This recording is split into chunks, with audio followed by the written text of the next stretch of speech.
সত্যান্বেষী ব্যোমকেশ বক্সী এবার পাহাড়ে, যেখানে আছে এক দুর্গম রহস্য।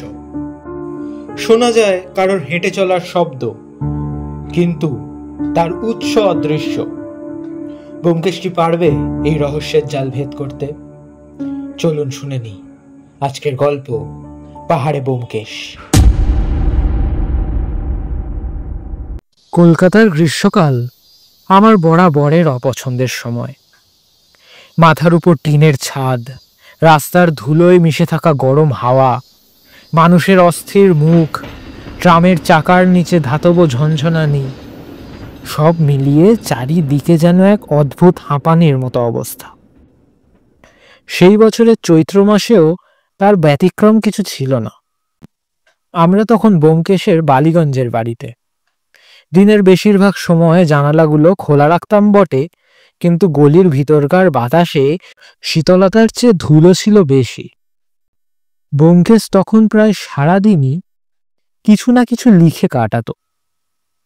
মাঝে মাঝে পত্রিকায় বিশ্লেষণধর্মী লেখা পাঠাতো, আবার কখনো বিশ্রামে বসে গম্ভীর মুখে পত্রপত্রিকা পড়ত। ওর এই নীরবতা আমি বুঝতাম।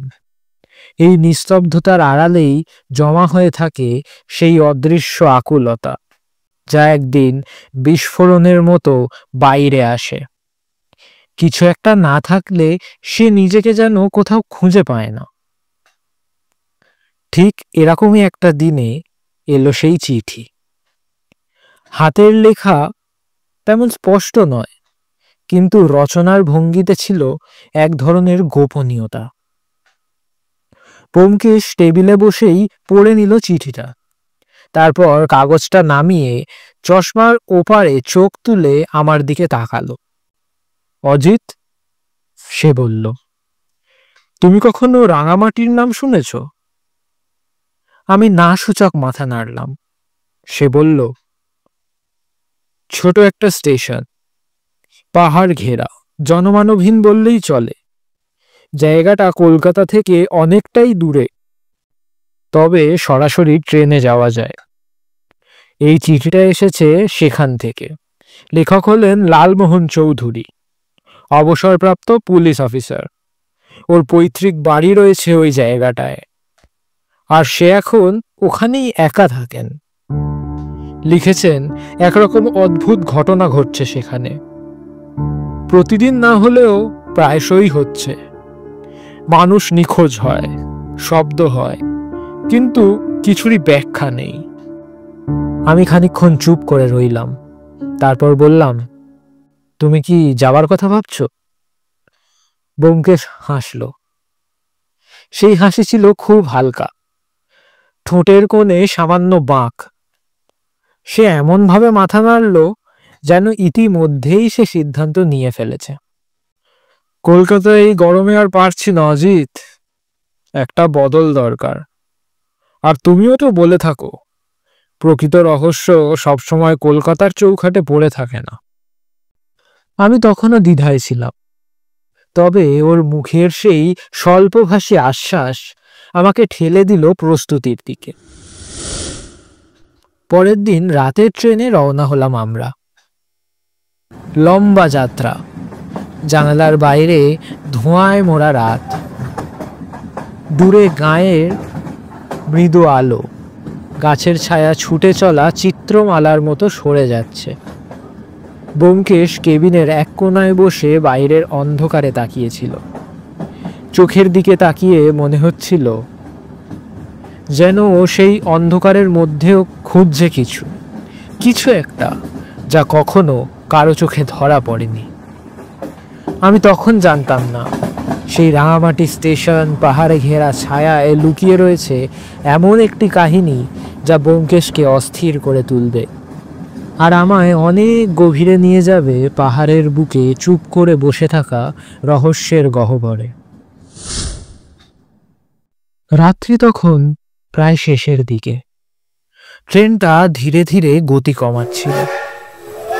জানালার বাইরে অন্ধকারের দোলাচলে আবছা কিছু গাছপালা ভেসে উঠছে, আবার মিলিয়ে যাচ্ছে। হঠাৎ একটা গাঢ় নিস্তব্ধতা চেপে ধরল। আর তার মধ্যেই উদয় হলো রাঙামাটির একটা সরু ছোট্ট প্ল্যাটফর্ম। স্টেশনের ঘর বলতে কাঠের তৈরি একচালা ঘর, যার দরজায় ঝুলছে তালা।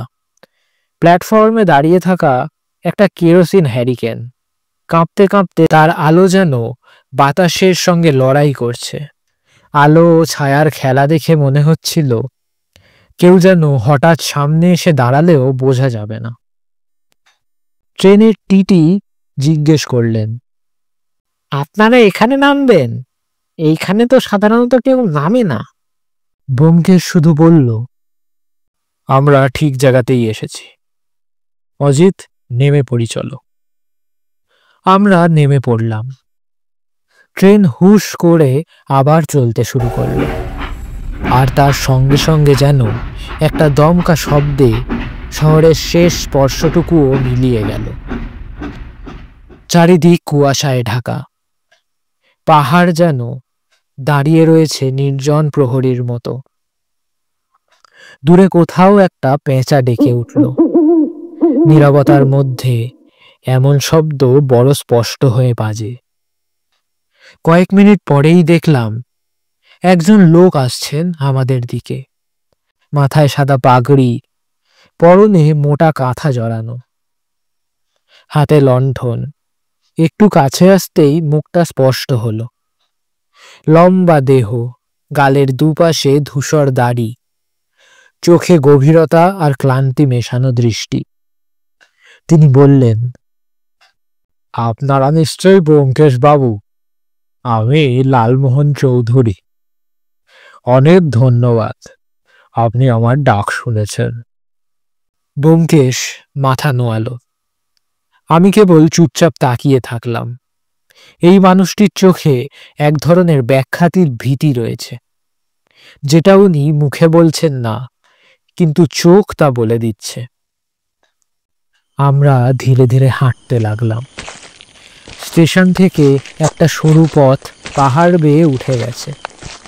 এক পাশে গভীর খাদ, আর অন্য পাশে উঁচু বোল্ডার আর গাছের সারি। চলার পথে কেবল পায়ের আওয়াজ শোনা যাচ্ছিল, আর তার মাঝে মাঝে গাছের পাতার সরসর শব্দ। লালমোহনবাবু নিজে হাঁটছিলেন ধীর পায়ে, যেন প্রতিটি পাথরের সঙ্গে তার পরিচয় দীর্ঘদিনের। তিনি বলছিলেন, এই রাঙামাটি অনেক পুরনো জায়গা। ব্রিটিশ আমলে এখানে একবার ছোট ট্রেজারি খোলা হয়েছিল, আবার দ্রুত বন্ধ হয়ে যায়। জায়গাটা আজও যেন নিজেই নিজেকে ঢেকে রেখেছে।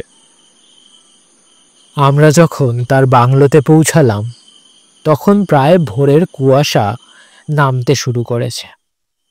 বাংলোটা পুরনো কাঠের, উঁচু ছাদ, মোটা সিঙার জানালা, চারপাশে পাহাড়ের ছায়া। পাহাড়ের গায়ে লেপ্টে থাকা এই বাড়িটা যেন নিঃশব্দ কোনো সাক্ষী, যে অনেক কিছু দেখেছে, শোনেনি কিছুই। ঘরের ভেতরে ঢুকে মনে হলো সময় যেন থমকে আছে। পুরনো চৌকি, কাঁচ বসানো আলমারি, একটা টেবিলে পিতলের লণ্ঠন রাখা, আর একপাশে বর্ষা আর পুরনো হ্যান্ডগান। দেওয়ালে কিছু পুরনো ছবি। একজন ব্রিটিশ সাহেবের সঙ্গে দাঁড়িয়ে আছেন এক যুবক, সম্ভবত লালমোহনবাবুর বাবা।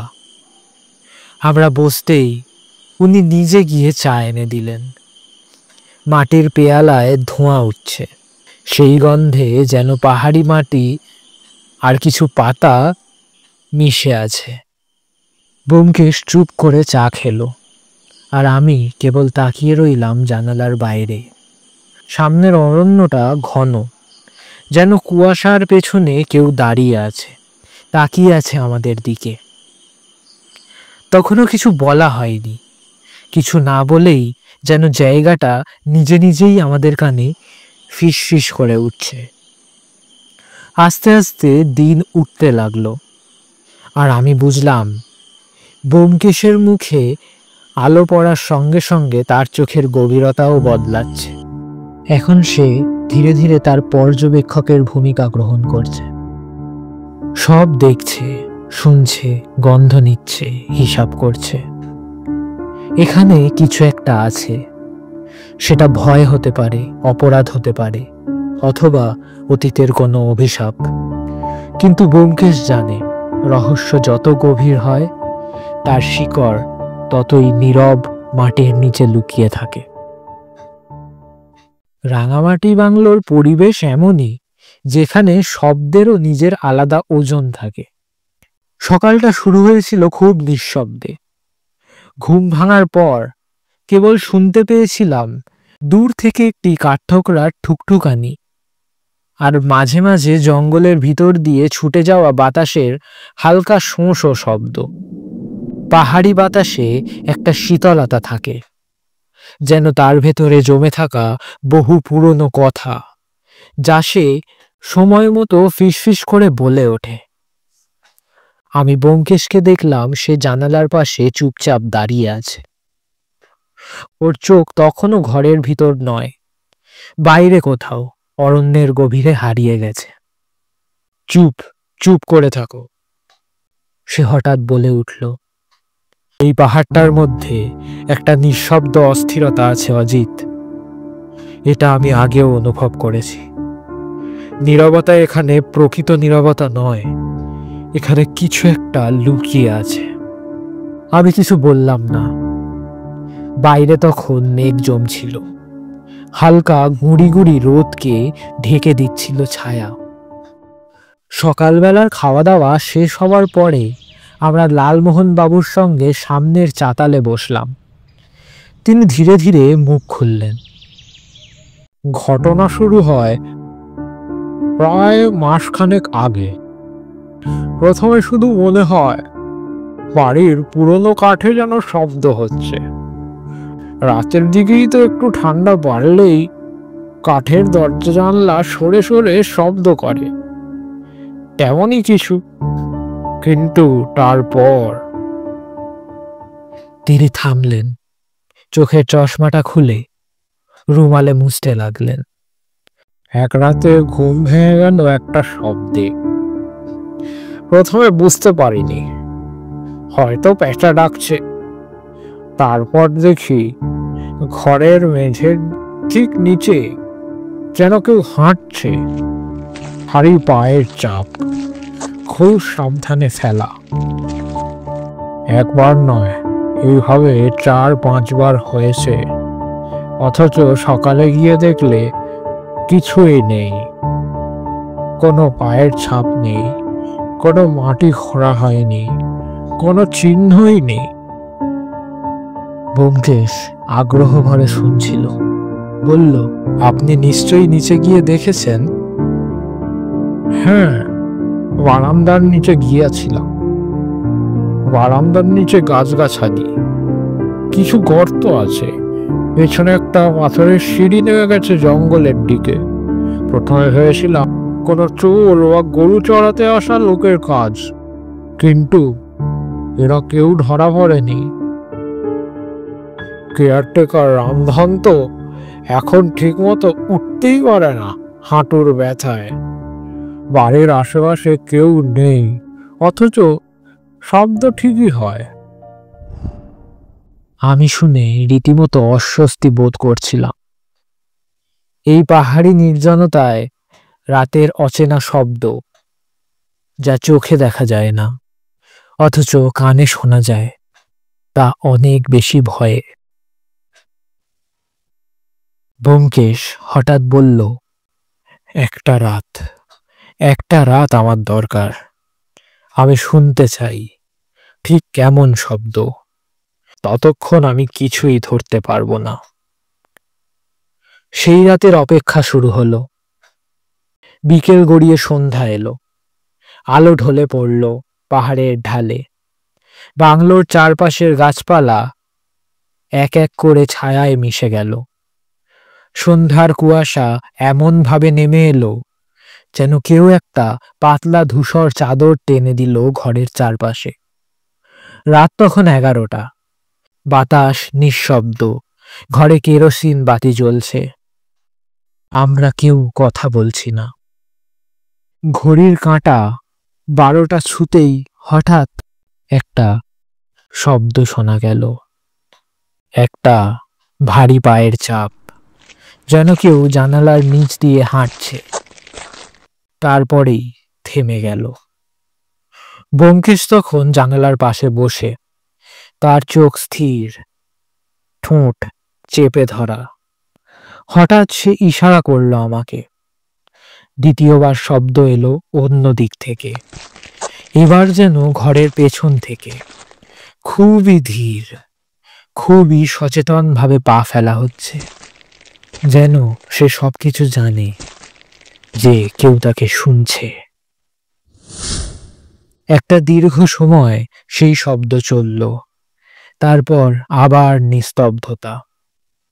ব্যোমকেশ ধীরে ধীরে উঠল, বলল না কিছু, শুধু আমার দিকে তাকিয়ে তার দৃষ্টিতে এক অদ্ভুত সংকেত ছড়িয়ে দিল। আমি বুঝলাম সে তখনও কিছু বলবে না, কিন্তু তার ভেতরে কিছু গেঁথে গেছে। রাতে সে আর ঘুমোলো না। পরদিন সকাল। রাঙামাটির আকাশ ছিল ধোঁয়াটে ধূসর। মেঘে ঢাকা রোদ যেন আড়াল করে রেখেছে দিনের ভিতরে সত্যিটুকু। বাংলোর সামনের চাতালে দাঁড়িয়ে আমি দেখছিলাম, একপাশে ঢালু পাহাড়, তার নিচে ঘন জঙ্গল, আর মাঝখানে চলে গেছে একটা সরু রুক্ষ পায়ে চলা পথ। পাহাড়ি বাতাসের সঙ্গে মাঝে মাঝে শুকনো পাতা উড়ে এসে বারান্দায় পড়ে থাকছে। ব্যোমকেশ এখন ঘরে নেই। তার অভ্যাস আমি জানি, যদি রাতে কোনো কিছু লক্ষ্য করে তাহলে পরদিন সকালটা সে নিজের মধ্যে গুটিয়ে থাকে, কথা বলে না, একাকী ঘোরে, দেখে, মাপজোক করে। আমি কাঁথা জড়ানো অবস্থাতেই তাকে খুঁজতে বেরোলাম। সেই দেখলাম পেছনের ঝোপের দিকে সে একা একা দাঁড়িয়ে, তার হাতে ছোট্ট একটি নোট বই, তাতে কি যেন লিখছে। পাশে দাঁড়িয়ে কেয়ারটেকার রামধন, বয়স প্রৌঢ়, চোখে দৃষ্টি নেই বললেই চলে, হাঁটুতে কাপড় পেঁচানো। ব্যোমকেশ তাকে কিছু একটা দেখিয়ে বলছে, তোমার মনে আছে এই বড় পাথরটার নিচে আগে কি কখনো খোঁড়াখুড়ি হয়েছিল? রামধন মাথা নাড়িয়ে বলল, হ্যাঁ বাবু, অনেক আগে, আমার ছোট বয়সে। ব্রিটিশ অফিসাররা এসেছিল, সাথে লোকজন ছিল, পাথরটা সরিয়ে যেন কিছু খুঁজছিল, কিন্তু কি ছিল তা জানতে পারি নাই। ব্যোমকেশ তখন মাটিতে বসে পাথরের কিনারা ছুঁয়ে দেখল, তারপর ধীরে ধীরে উঠল, চোখ দুটো একটু সরু করে বলল, মাটি এখানকার অন্য জায়গার চেয়ে আলাদা, একটু বেশি শুকনো এবং বেশি আলগা। বহু বছর আগেও কেউ এখানে কিছু করেছে, আর এখন আবার কেউ সেই পথেই হাঁটছে। আমি জিজ্ঞেস করলাম, তোমার কি মনে হচ্ছে, এখানে কিছু লুকানো আছে? সে তেমন কিছু বলল না, শুধু বলল, প্রমাণ দরকার, আর সবচেয়ে বড় কথা, কে এটা করছে সেটা প্রথমে জানা দরকার। আমরা নিচে নামতে লাগলাম সেই সরু পথ ধরে। চারপাশে ছায়া, মাঝে মাঝে শুকনো ডাল ভাঙার শব্দ। হাঁটতে হাঁটতে আমরা পৌঁছালাম সেই গুহার মতো জায়গাটায়, যেটা লালমোহনবাবু বলেছিলেন পাহাড়ের গায়ে প্রাকৃতিক ফাটল, যার ভিতরে আলো ঢোকে না। ব্যোমকেশ ধীরে ধীরে ভিতরে ঢুকলো, কাঁধে টর্চ, আমি পেছনে। ভিতরে ঠান্ডা, এক ধরনের কাঁচা পাথরের গন্ধ। টর্চের আলোয় দেখা গেল মাটিতে খালি পায়ের ছাপ, ছোট ছোট পদচিহ্ন। কেউ যেন নিয়মিত এই পথে হাঁটে। এক জায়গায় এসে ব্যোমকেশ থেমে গেল। টর্চের আলো তুলে দেখালো একটা দেওয়াল। বলল, এই জায়গাটা ভেজা, অথচ কয়েকদিন বৃষ্টি হয়নি, কোথাও জল গড়িয়েছে।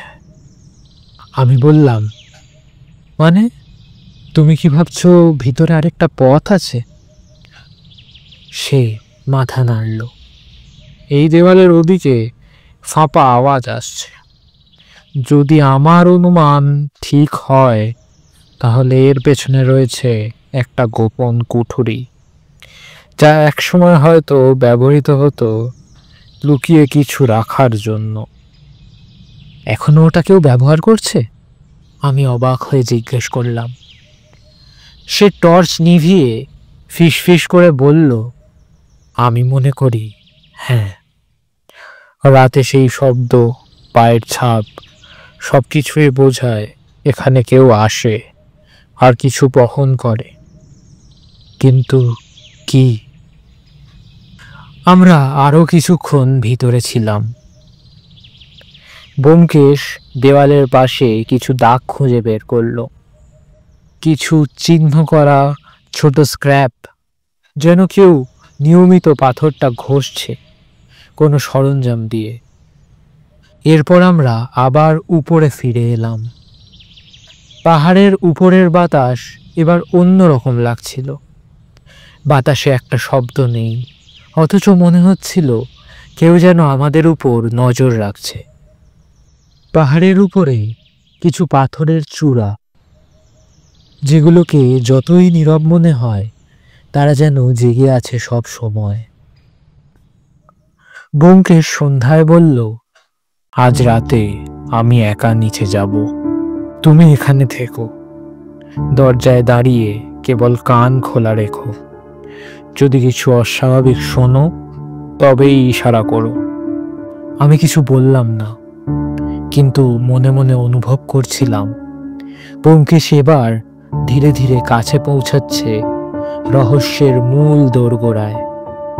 পাহাড়, অরণ্য, গুহা আর নিঃশব্দ চলাফেরা, সব কিছু যেন প্রস্তুত হয়ে রয়েছে সেই একটি মুহূর্তের জন্য, যখন সত্যি মুখ তুলে দাঁড়াবে। রাত্রি নামার পর রাঙামাটি একেবারে অন্য রকম হয়ে যায়। দিনের শেষে আলো পাহাড়ের গায়ে গড়িয়ে পড়ার সঙ্গে সঙ্গে এক ধরনের ভৌতিক নিস্তব্ধতা ছড়িয়ে পড়ে বাংলোর চারপাশে। ঘড়ির কাঁটা 10টা পেরিয়ে 11টার দিকে চলেছে। চারদিক ঘন অন্ধকারে ডুবে গেছে। দূরে কোথাও পেঁচা ডাকলো একবার, তারপর যেন তারা নিজেই ভয়ে চুপ হয়ে গেল। ঘরের ভিতরে আমরা টিমটিমে কেরোসিন বাতির আলোয় বসেছিলাম। আমি, ব্যোমকেশ আর এক পাশে নিশ্চুপ লালমোহন বাবু। কেউ কিছু বলছে না। বাতাসে একটা চাপা অপেক্ষা জমে আছে। এমন সময় ব্যোমকেশ উঠে দাঁড়ালো। তার গলায় সেই চেনা স্বর। কোনো উত্তেজনা নেই, কোনো দ্বিধা নেই, শুধু কাজের প্রয়োজনীয় নির্লিপ্ত সিদ্ধান্ত। আমি এখনই নিচে নামছি, সে বলল। টর্চ, দড়ি আর নোট বই নিচ্ছি সঙ্গে। আজ যদি কেউ আসে, আমি তার সঙ্গে দেখা করব। আমি বললাম, তুমি একা যাবে? এটাই ভালো। গুহার ভিতরে জায়গা কম, আর তুমি এখানে থাকলে দরকারে আমাকে সংকেত দিতে পারবে। আমি জানি ব্যোমকেশ সিদ্ধান্ত নিলে কিছুতেই তাকে থামানো যায় না। তাই আমি শুধু বললাম, সাবধানে থেকো। সে হালকা হেসে মাথা নাড়ালো আর বেরিয়ে গেল। আমি বারান্দায় এসে দাঁড়ালাম। হাওয়া এতটাই ঠান্ডা হয়ে উঠেছিল, শ্বাস ফেললেই মনে হচ্ছিল বুকে কেউ হাত রাখছে। চারপাশে ঘন অন্ধকার, কিন্তু সেই অন্ধকারও যেন কিছু বলছে। শোনার জন্য কান দিলেই বোঝা যায়। 5 মিনিট, 10 মিনিট, 15 মিনিট সময় কেটে চলল। তারপর একটা শব্দ আমি কানে পেলাম। দূরে নিচে পাহাড়ের ঢালে একটা ধাতব ঠোকাঠুকির শব্দ, যেন কেউ লোহার যন্ত্র দিয়ে পাথর ঘষছে খুব সতর্কভাবে। আমি স্থির দাঁড়িয়ে রইলাম। চোখে দেখার কিছু নেই, কিন্তু কানে একটা টান টান ভাব তৈরি হলো। এর ঠিক মিনিট 7 পরে হঠাৎ আমি শুনলাম একটা চাপা গুঞ্জন, একটা গলা, মৃদু কিন্তু ভারী, স্পষ্ট নয়, যেন কারো ফিসফিস গুহার প্রতিধ্বনিতে একটু বিকৃত হয়ে আসছে। আমি জানতাম ব্যোমকেশ তখন ঠিক এই শব্দের উৎসে পৌঁছে গেছে। আরো কয়েক মিনিট কেটে গেল, আমি দাঁড়িয়ে অপেক্ষায়। তারপর একটা বিস্ময়কর আশ্চর্যজনক শব্দ, একটা কিছুর ধাক্কা খাওয়ার মতো শব্দ। তারপর যেন কিছুর মুখে হাত চাপা দেওয়া হলো। কেউ হাঁপাচ্ছে, দম আটকে আসছে। শব্দটা এসেই থেমে গেল। আমার গা শিউরে উঠল। আমি একটা পাথরের দিকে তাকিয়ে ভাবছিলাম নামবো কিনা। সেই সময় ঘরের পেছন দিক থেকে ধীরে ধীরে আলো আসতে দেখলাম।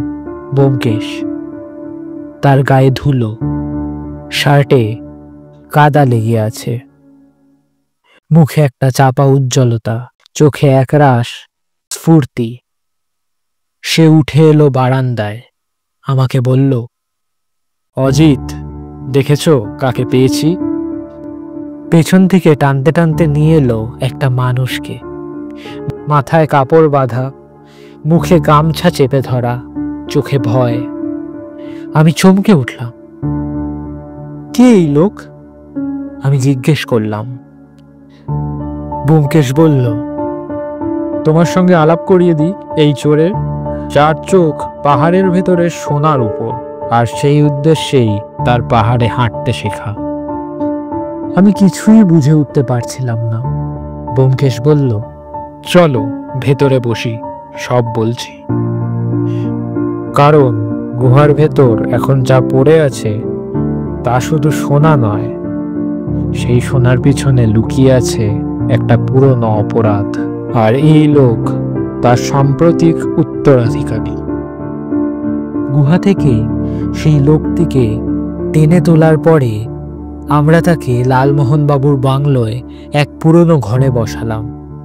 তার মুখ থেকে তখনও গামছা নামানো হয়নি, কিন্তু চোখে ছিল এক ধরনের তীব্র আতঙ্ক।